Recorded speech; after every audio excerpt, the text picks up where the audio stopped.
Okay.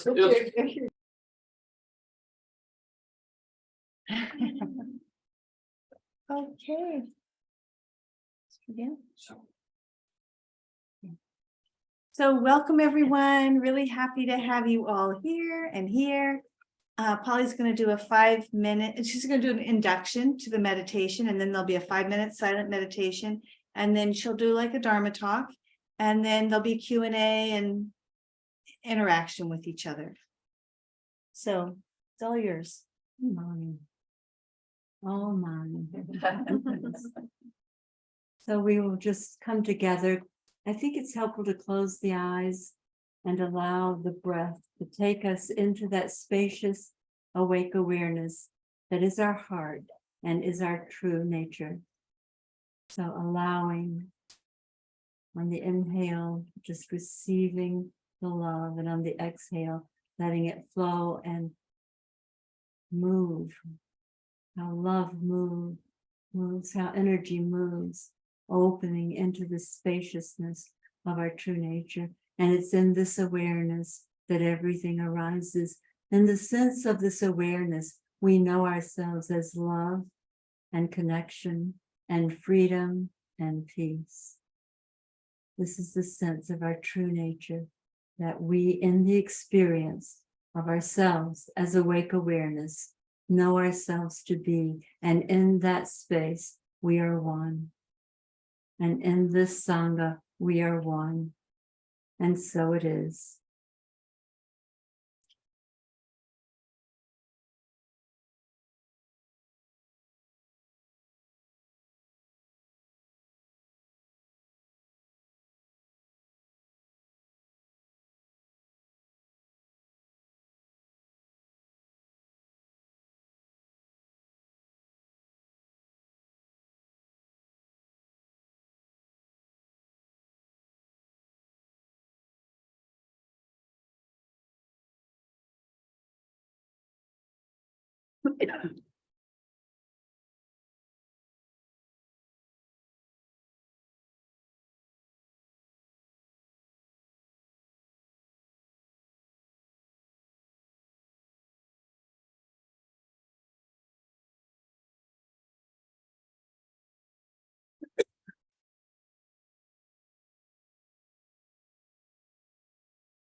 Maybe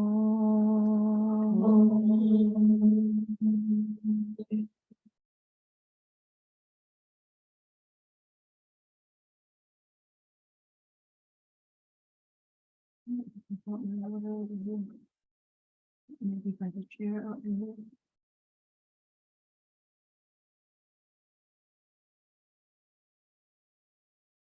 It's so great to be together with all of you.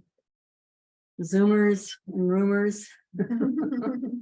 It's for the fun of it all. Most often of a Wednesday, sometime during the hours preceding our gathering, something occurs to me of what it might be that we could share, that I could facilitate a sharing of, that would make a difference. I had a giant green tea matcha latte. So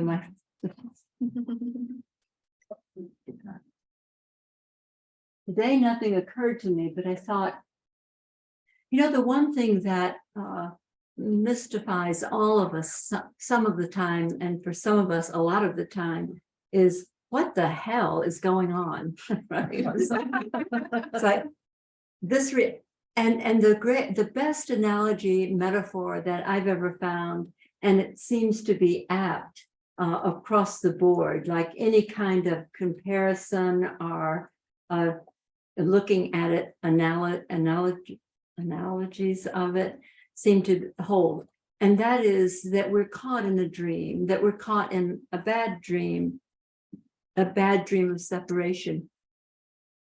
And the reason I believe that it holds so strongly and accurately is because in the experience of this body mind, when it woke up out of the bad dream, then this was a different reality. So that's what we might call a personal experience, but it's hard to call it that because what leaves when that occurs is the person. So there's that. The other thing is that we have the experience of the information in Genesis. There was one translation or one version of the story of the Garden of Eden in which it says, I don't know if it says Adam or Adam and Eve, ate of the fruit of the knowledge of good and evil, and a deep sleep fell upon them. And they haven't awakened, right? We're still that Adam and Eve. We're still snoring and going like, oh my God, this is so hard. Why is everything so difficult? So the idea that it's a dream that you can wake up out of that's revealed in the experience of a lot of people these days. That's why there are people expressing the way I do, and on YouTube and through all the technology, it's becoming obvious. And the reason that we can, like I said, the reason that we can compare it or align it, analogize it with the dream is because when you drop what is catching you, what the lens through which you're dreaming is cleared, then you're no longer caught in this collective bad dream. You are free of the suffering. I think somebody's coming in there. Yes. It must be Deborah. No, it's not Deborah. Come in. So if we look at what's been going on and we are caught in a bad dream, the waking up is the answer for sure. And that's what we're about. And the way the bad dream is fixated or it's originated by our wound, which creates our particular, although there's a very general aspect to this, it creates our particular, the nuance and the field of dream that we're in has the flavor of its mine. It happened to me. And it's in that I experience the difficulty of the collective, which is separation from the one I am.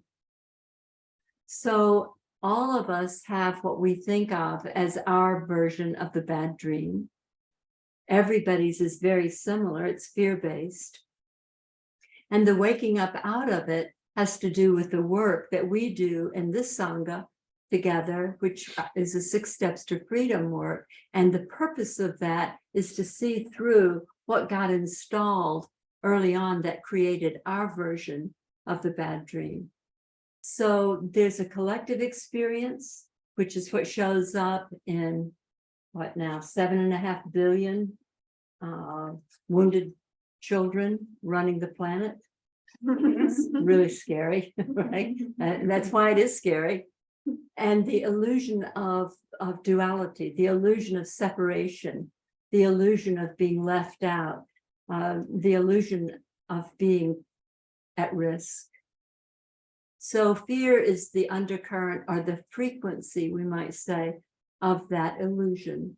And it activates for us in the body mind. You know, we talk about how the body takes the hit of the frequency of fear that we're all caught in. So the frequency of fear impacts the body, and then it goes out from there, and it shows up in the difficulties and the contradictions in our world. Now, the level of the problem is duality. And so when we believe we've solved something at one end of the stick and we've got it all figured out, the other end of the stick can come up and show us that that there's no solution at the level of the problem. I think that's a version of a quote from Einstein. There's no solution for the problem at the frequency or the level that the problem was created. But the mind is the creator of the problem. And then the mind is what we use to try to solve it. And that's where things get so compounded. That's where it's like one single thing creates another issue, creates another problem. And we're just stuck in it. We're mired in it. But then we all have the experience of the light coming on, of a certain moment in any day where we experience our true nature, which is awareness, because the mind has gone quiet.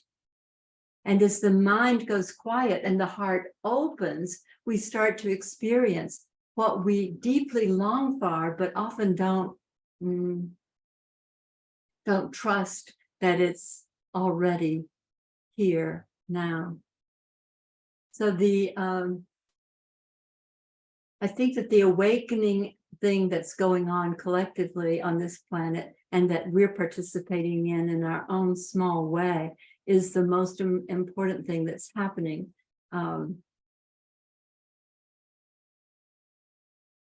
The idea that AI is the problem would be that it's the proliferation and the ultimate expression of what our individual minds do together. It's like, this is bad enough, and now I've got that, right? It's like a chat GPT or whatever that is, where the entire internet's been downloaded into the artificial intelligence, and we just now, that's what's been going on from the beginning with us, right? We use the rational analytic mind to try to figure out something that's been caused by the rational analytic mind, which is going to be fear-based. So we're at a crossroads, and there is real this real motivation and real possibility in what it would mean for us collectively to shift out of fear and come home to ourselves, to our true nature. Not with the lens of the self-wounding conclusion, I'm not good enough, I don't matter.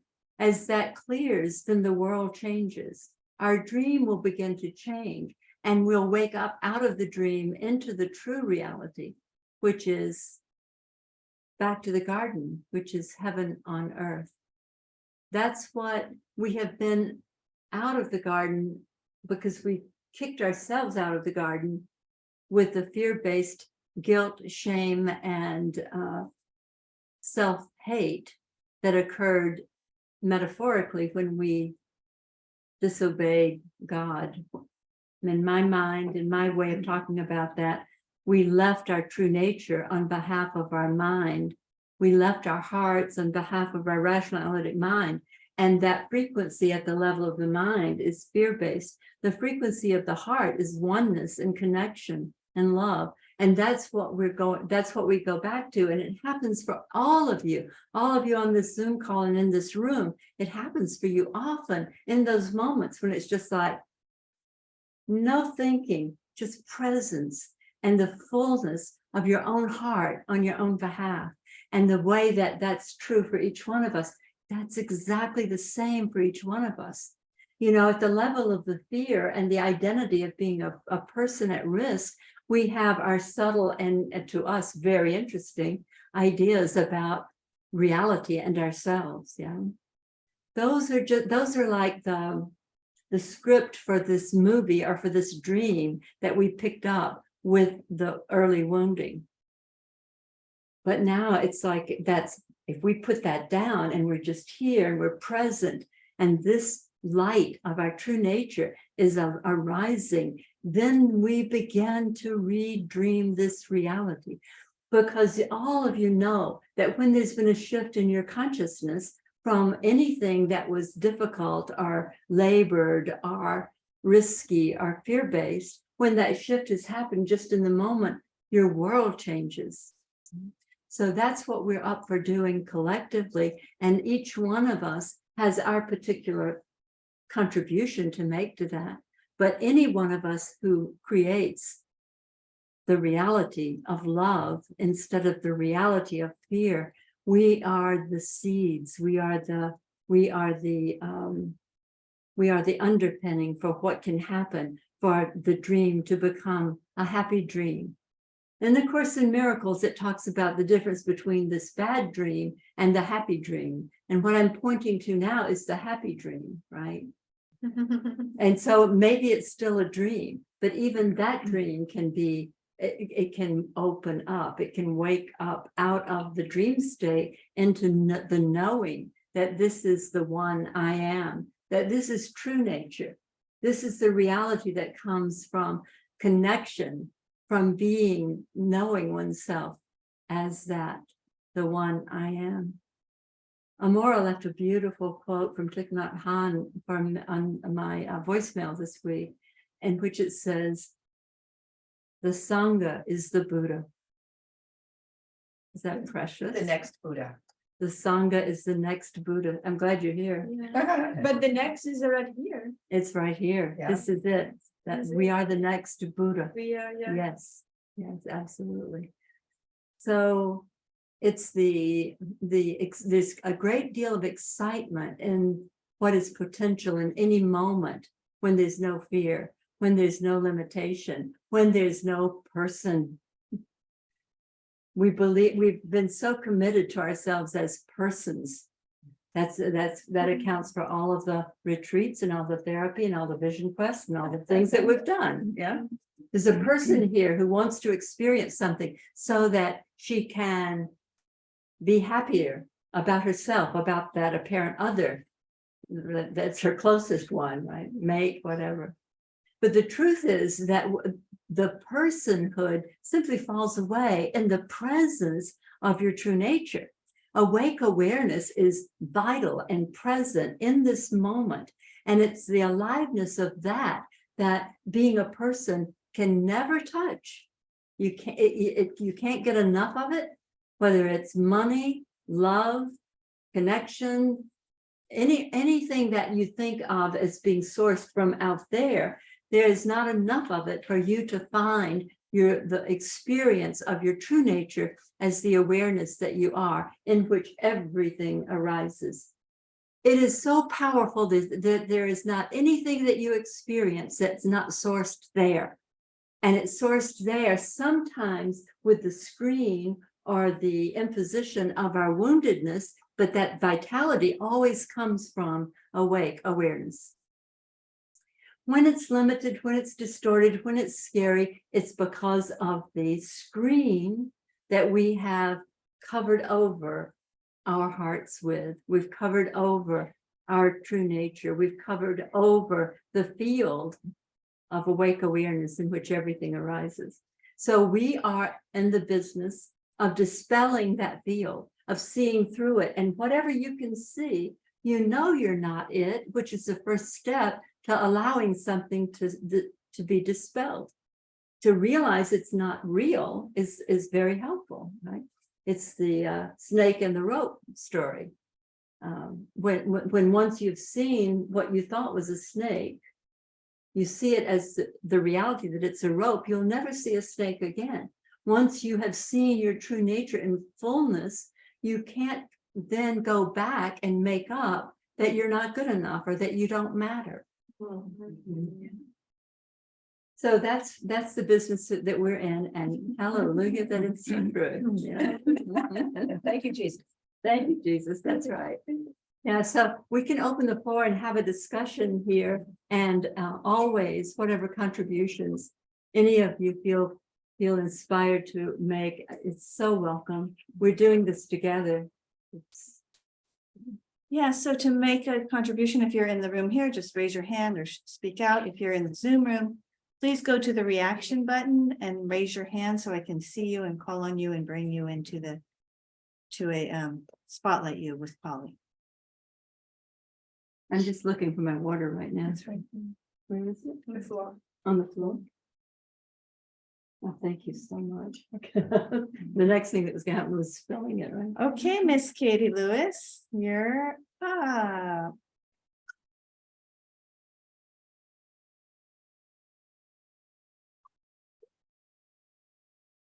Is Katie here?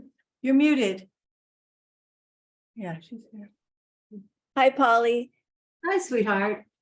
I wanted to say, I don't know if your son, it's Thad, right? Mhm. Is on, but what he shared last week, I thought it really helped me unhook a place that I get stuck in thinking that I've got to come up with why Katie Lewis is here and Mhm. what she has to offer. And his talking about, I mean, I don't know much about AI. I've only heard it on this conference, but how his writing his book and it needing to be written by him, and maybe AI could do it easier, and his attachment to who writes the book. His speaking to it was really, really helpful in my letting go of feeling like I have to do something to make this special career, or I don't know, to have any fingerprint on the thing I'm doing that makes it mine, rather than just coming from a place of I don't know, resting and being and offering Right. what I don't know, however he said it. I just wanted to say thank you for that conversation, because it was helpful to listen to. And yeah. So Right, Katie. It's like when the satisfaction is in the expression itself, not in the apparent outcome, in the apparent external reality. Yeah. So the fullness that we receive may often be in connection with something out apparently out there. Oh, but in the fullness of it, in and of itself, that's the fulfillment, and the experiencing of it as moving through and out into expression, because that out there is the awake awareness, is the realm of the heart, which is our true nature, and that's where it arises and overflows. That's the and the idea that it's more satisfying to us if we are a writer, or if we're creative, or if whatever we offer is received and reflected back to us in an external reality. That's what gives us satisfaction. That's a fool's errand, and it's proven true over and over all the time. Yeah. So the what our expression is the fulfillment of in and of itself. Yeah, and thank you for mentioning that. I've had another conversation with that since then, because it was so powerful to see that there's no fear from AI as an artificial intelligence, because all it has is the extrapolation and the oh, the multitudinous aspect of our own minds, right? And so as we're present, knowing ourselves as awake awareness, having that is not a danger or a threat, because it's ours. It's like, this is ours. And when we're not caught up in fear and resistance to anything, it has the opportunity towards its highest expression. So yeah, thanks, Katie. What's going on with you? Well, Emily's trying to eat some roasted seaweed and she wanted to open the package while you were talking. Go in the other room.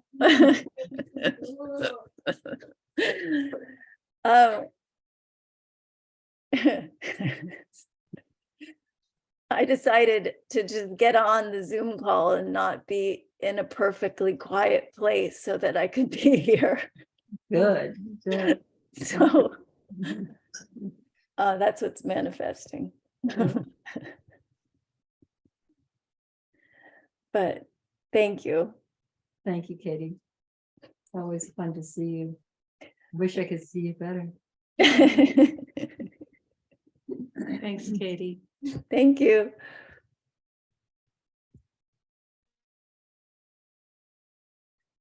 Anyone else? Yes, Carolyn. Well, I wanted to just mention, Polly, that when you were talking, I kept thinking of the word potential, and then you ended up saying it. And that's what that word helped me understand better. The other side. I'm not sure I understand. That's you, Polly. That was Siri. She's always cutting in. Think about my ego. About my message, I'm not sure I know how to say this, but when we talked and whenever you express so well the idea of letting go of the mind and falling into the heart and so on, somehow or other, even though it sounds good, it feels sort of too wishy-washy or flaky or something. But today, the whole time you're talking, and before you said it, I kept thinking, yes, it's the experience of potential. It's the experience of potential. No outcome, but just potential. The way I feel when I'm being creative without thinking about how it's going to turn out.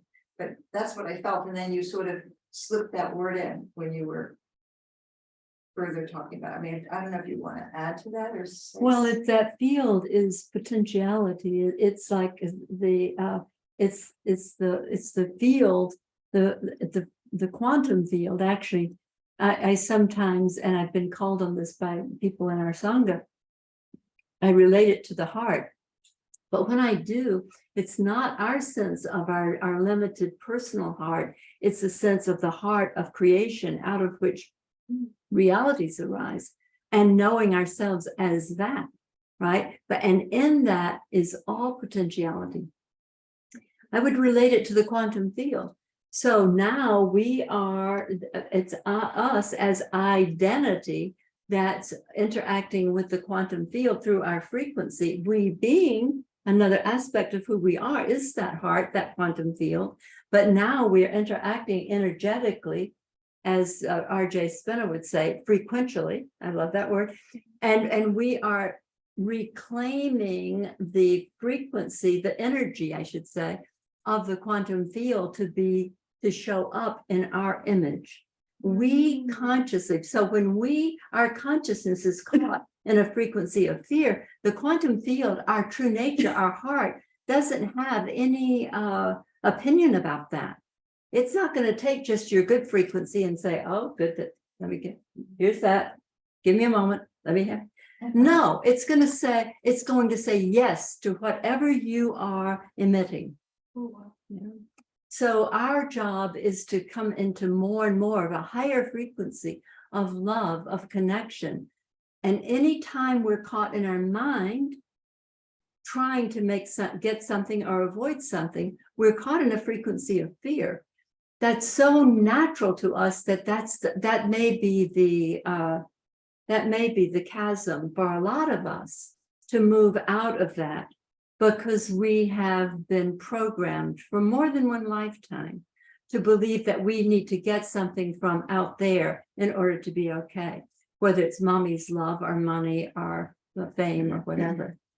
So our job as we come home to ourselves in the spaciousness of our own heart, telling the truth about what we want to experience and being willing to be responsible for our own experience, right?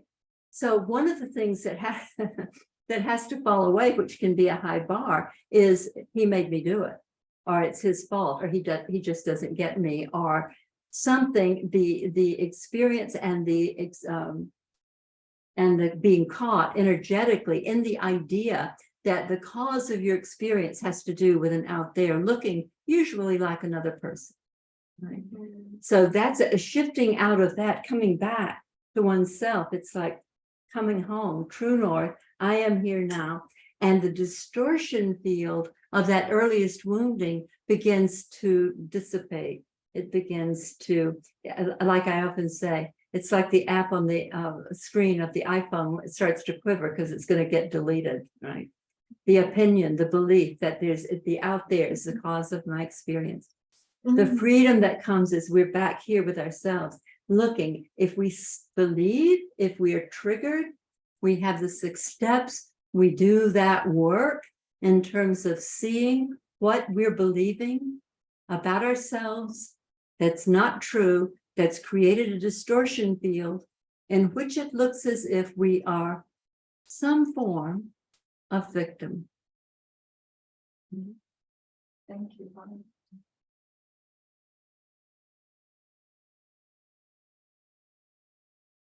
The thing about reality is that there are never any conclusions.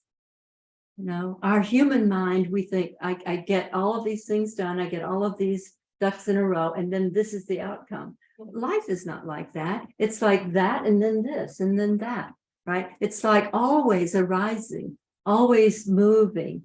And as we become less fearful, that's our own experience of moving with whatever's showing up and connecting to it, knowing ourselves as source in the matter. Not to take credit or blame, but to be fully with it, to be present, to be acknowledging the way things really work. I am that. Believe it, hell, I can prove it. You know, it's like we have these limited ideas that they're like labels on reality or on ourselves. I'm not good enough. I don't matter. And the ability to see anything gives us the possibility of dispelling it, of dissolving it, of allowing it to be seen as the nothing that it is. If you can see it, it is not you. And that's a kind of critical perception that's really, really clarifying and helpful. If you can see a problem, if you can see an identity, if you can see an apparent other, and it looks like it's all you're the victim of all of that, then that's your movie, that's your dream, that's where you're caught, and you can come out of it back here on one's own behalf with the understanding of your true nature as the one I am. I am. The power of that is beyond our ability to perceive. But that's the source of our reality. Though whatever comes after I am is exactly what the field is responding to and showing up as your world. I am sick. I am happy. I am love. Polly, may I ask a question? I'm over here, I'm River. River, Yes, I'm over here on the floor with the dog. I see you right Yeah. in there.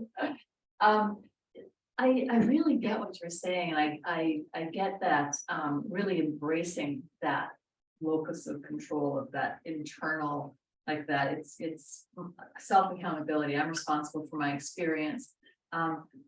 But is that, what's the process of really embodying that? Like, is it something that when you get an awareness of it, you can just step into it? Or is there a process of kind of shedding all of the old stories that we hold of ourselves, the images we hold of ourselves, that's been basically programmed and conditioned into us since neonatal stage? Or a prior lifetime, Yeah, or or even that. Right. Now, I don't know if you've been with us before, River. No, this is my first. I'm so glad you're here. Now, we use a process, a protocol called the 6 Steps to Freedom process that does exactly what you're pointing to, which I find to be really, really necessary. There are a lot of spiritual teachers and people that have made great contribution by emphasizing what is called the direct path, which is that when you know yourself as the one, I am that, then you just continue to live from that place in whatever way that you can. The indirect path points to what you're pointing to, which is to see a way in which to dispel or dissolve the obstacles that keep you from that awareness. I believe that you can certainly open through the direct path of true nature, knowing yourself as awareness, but at some point you're going to have to do the work on the shadow, which is going to come up in the 6 Steps to Freedom, which will get you a copy of that, which comes up as being triggered. So something happens and it's like somebody insults you, or somebody hurts your feelings, or somebody leaves you, right? That's what we call a trigger. The trigger is triggering your early conclusion about yourself. And so it is with the being triggered that you have access to what was caused in the matter of your creation of a fear-based identity that then got repressed, because when it breaks our own heart to believe I'm not good enough or I don't matter. And so that gets repressed. But from that place, it's like it got installed. And then from that place, it creates a distortion field in which everything shows up. Is that helpful? Yes, thank you. Yeah, so we do address what we might call the shadow, or what we might call the wound, through this process, the 6 Steps to Freedom process. It's through forgiveness.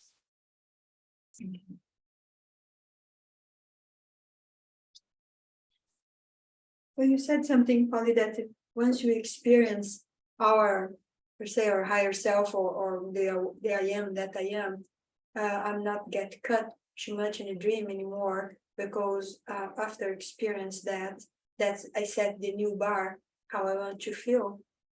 And I ask a question for you. In my experience, even though experiencing that few times, my ego is I'm so attracted to stay in that reality. The things is still looking so shiny here and attract so much of my attention.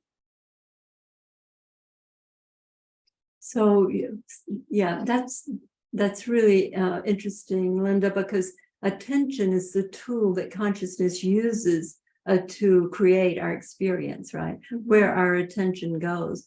Where our attention goes, as long as the distortion field is still there, is going to be toward a frequency that matches the wounding that created the distortion field, right?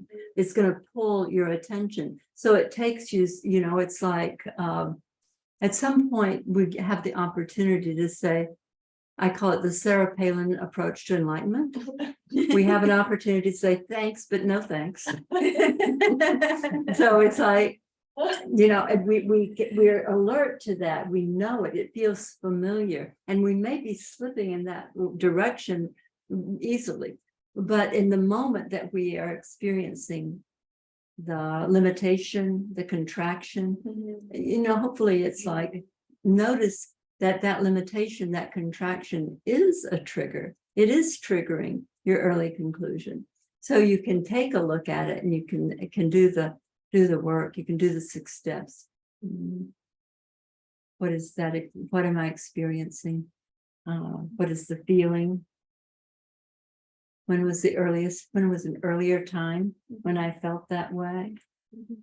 what did I believe that it meant about me when that happened? Yeah, it's a beautiful process. It's such a sweet thing on behalf of the wounded child, right? It's so dear and sweet for us to come home to that one that was literally abandoned by us. We are the one that that child is waiting for, not the love of the life or the money or the fame. It is the truth of who we are, that we left ourselves on behalf of an external reality. And that's when the abandonment of the child occurred. So did I answer your question, honey? Yes, and that's that what you say when it's that level of the trauma is where my focus of attention is, and from that is where I'm what I'm creating in my life.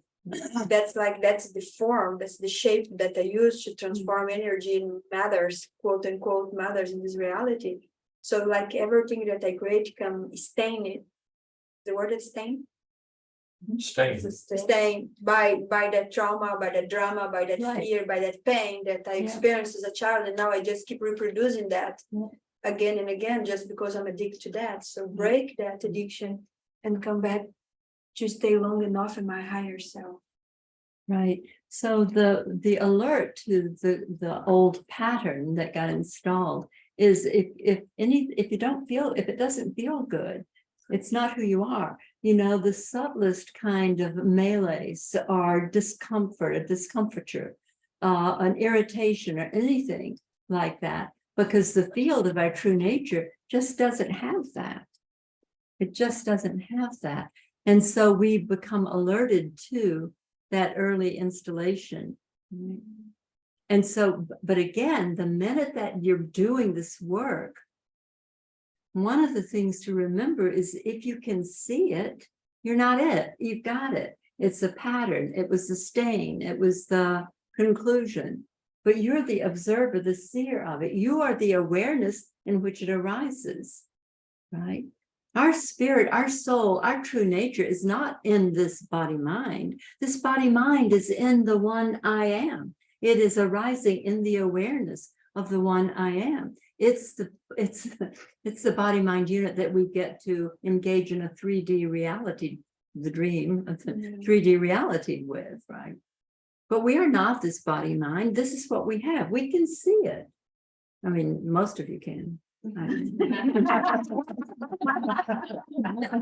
I forget that I don't. But it's like if you can perceive anything, it's an object.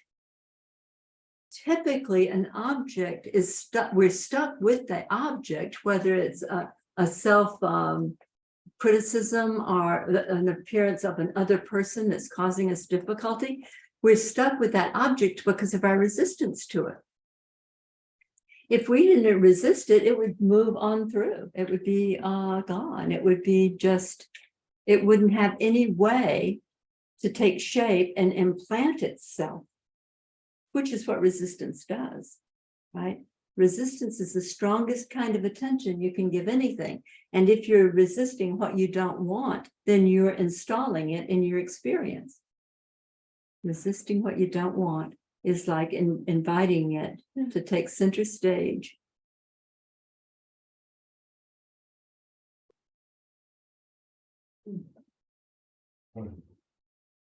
Pali, that reminds me of the video. I think it's your friend RJ talking about the divinity of detachment.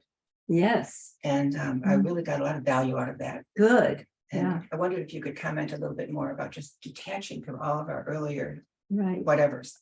Right. Into a Yeah. space Well, of love. yeah. The story I use about attachment, it's like if you're riding down the road and you see a wreck that just occurred right in front of you, and it's on the verge, and you don't get out and throw yourself into the wreck and lacerate yourself on the jagged glass and metal. You know, Oh, yeah. you pick up the phone and you call 911. Right. So what we do with attachment is that we throw ourselves into whatever's showing up. Right. But if we stood here clearly, true north, and we perceived what it is, then we are coming from a place of wisdom, actually. Our tendency to throw ourselves into it because it's a part of the projection of our woundedness is that it feels familiar, and it may even tap or trigger in us an idea that it's my fault or that I'm responsible. Be relieved of that makes you totally empowered to interact with whatever it is that's showing up. If you're tilted into it and it's like, oh my God, I caused that wreck, or this is the worst thing that ever happened, any reactive kind of state, then you are not clear. You don't bring the clarity that could be the most helpful. Yeah. The detachment, it gives us, we actually can feel more oneness with whatever it is if we're detached, which sounds like an oxymoron, but it's in our collapsing into that comes from our woundedness and our codependency and all of those low frequency errors of self-perception. Thank you. Yeah, it's a big one. Because people will question whether or not I'm being compassionate or whether or not I'm being a good person. Well, there are no good persons. What did Jesus say? Only God is good. Only your true nature is good. And as the person tries to be good, there's a slippery slope of being against oneself. So it's a Conundrum. it is, yeah. But it's the most fun you can have with your clothes on. Yeah, so good. So we can enjoy this process of seeing through what's in the past been maybe a wall. It's like it starts to disappear.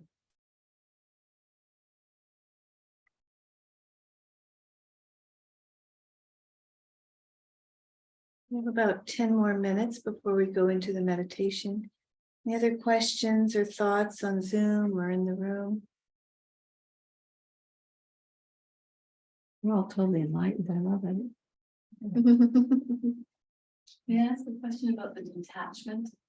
That you were Is that just- River? Yes. Yes, You please. were just speaking about detachment, Right. and I think what's coming to mind is does that lack compassion? I think you mentioned something like that too, is like, how is it more of just being in acceptance, this is what's happening, and I'm available to respond to it, as opposed to I'm reacting to this is horrible, this is a catastrophe. Right. That is the distinction. Yeah. And that distinction creates you being with anything. I mean, we don't have to call it detachment, but compared to what it might have been when it was poor me and, oh, this is awful and I can't stand it. And look what's going to happen to all my friends and my family and whatever. When you're pulled into that mental frequency, which is one of fear, then the potency is not available to you. Whereas that distinction you made is exactly the distinction. Yeah. Being present with something. One of the things that is sometimes helpful is one of my fundamental teachings is that all judgment is self-judgment. And when that self-judgment, which is going to show up as one's childhood wound, I don't matter, I'm not good enough, whatever that is, when that self-judgment falls away, the distortion field is cleared and you don't feel other or separate from whatever's showing up there. And so you're in a natural connection detachment, which sounds like an oxymoron again, but it isn't. Your presence with it, because you're no longer seeing through the distortion field of your own self-judgment. And so when your self-judgment falls away, all judgment falls away, because that's the source. That distortion field is the source of your perception that there's something wrong with him or her or the situation or the world or whatever. And when the self-judgment again falls away, you just see that this is just what's happening, right? And then we may go through stages of like, it is what it is, or whatever, which is the way out of, we're moving toward detachment, but the implication of those two and the inflection that tends to come with them is still some of the projection. Is it possible then to think of it as happening for us as opposed to us, like we're just. Well, if that's not a spiritual bypass, you can be sure that it's true. Ah. It's happening, and and you can stop right there. But everything that's arising is on our behalf, but not on behalf of the limited ego identity.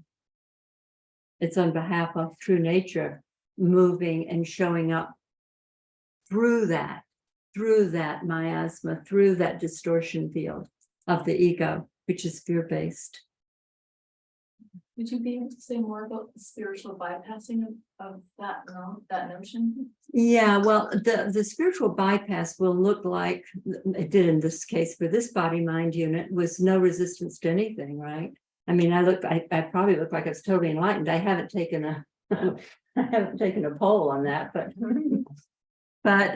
so it's like projecting something in order to appear a certain way, even for oneself, right?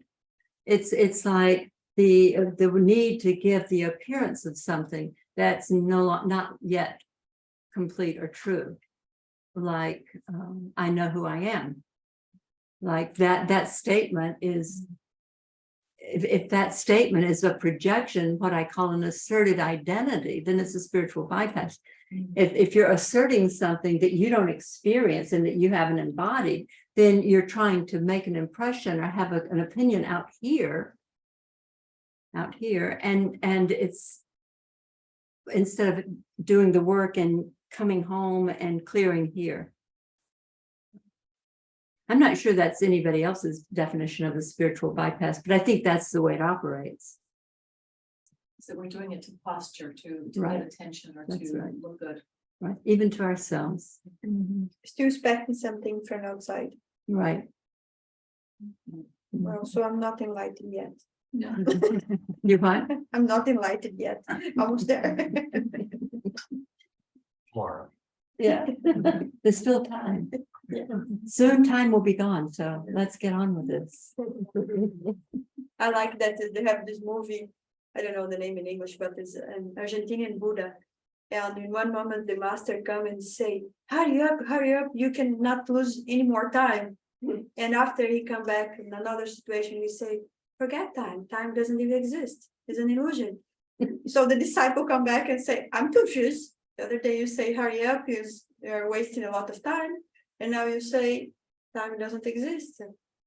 And he said, for the important things, there's no time to waste.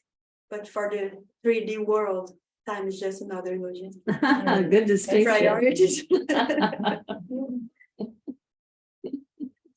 It's in the eternality of this present moment, this now, that everything arises. Right? Everything happens.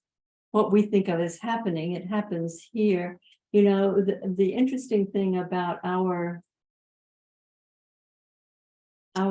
perception of time, it belies our experience. We think of it as linear and moving from the past to the future, but we've never experienced anything but now. We've never been in the past, and we'll never be in the future. We're only here now, and so we make up this idea of time and sequential time, when in fact this is it, and we're always here now. I think somebody made a joke recently about, you know, time is absolutely an illusion. It's on its way out, and space may be right after that. So it's all in jeopardy here, right? This reality is going. But if it's just a dream, that could happen. If it's just an illusion, what they call the Mahalila, if it's that big illusion. Exactly. Yeah. Go ahead. So we might as well create the movie that we want to be in, right? Yeah. Like right now, we're in everybody's scene. We're sharing the same scene, same setting, same character. And nobody's having the same experience. Exactly. Yeah, the dream, the larger dream is the one that we acknowledge as the Sangha. Yeah. And our opening into a larger, the fullness and the experience of true nature is just and a simple way to talk about it, happy. I've told the story many times about when my oldest granddaughter was 3 years old. I was doing a session, a Byron Katie session with somebody on Maui. Her name was Lisa. And I was holding Zadie in my arms because she was taking a nap. I was babysitting. And we got to the question, like, Lisa's problem was her lover, Jeff, didn't love her. And so I said, well, Lisa, if you couldn't even think the thought that Jeff doesn't love you, how would you be? And Lisa's like mute and dumb. It's like that. And so I said, Lisa, it can't even occur to you that Jeff does or doesn't love you. It doesn't matter. It can't even show up. Lisa's like, then Zadie sits up in my lap. She rubs her eyes and she says, Lisa, you would be happy. So, the little kids get it right away. If I weren't thinking that thought, I would be happy. Simple, yeah. Yeah. It's simple. Okay, thank you, Polly. We're at the Thank bottom you, of the guys. hour. Beautiful. Thank you everyone for being here. If you'd like to stay, we're going to do a 45-minute silent meditation. You're welcome to stay and leave whenever you'd like. Really appreciate any donations you'd like to give to Polly, Venmo or PayPal. And yeah. It's been great. Thank you all for showing up. Thank you, Polly. Thank you, guys. Very special today. Really good. Thank you, Polly. Thank you, Katie. Thank you, Polly. Thank you. This is also Katie.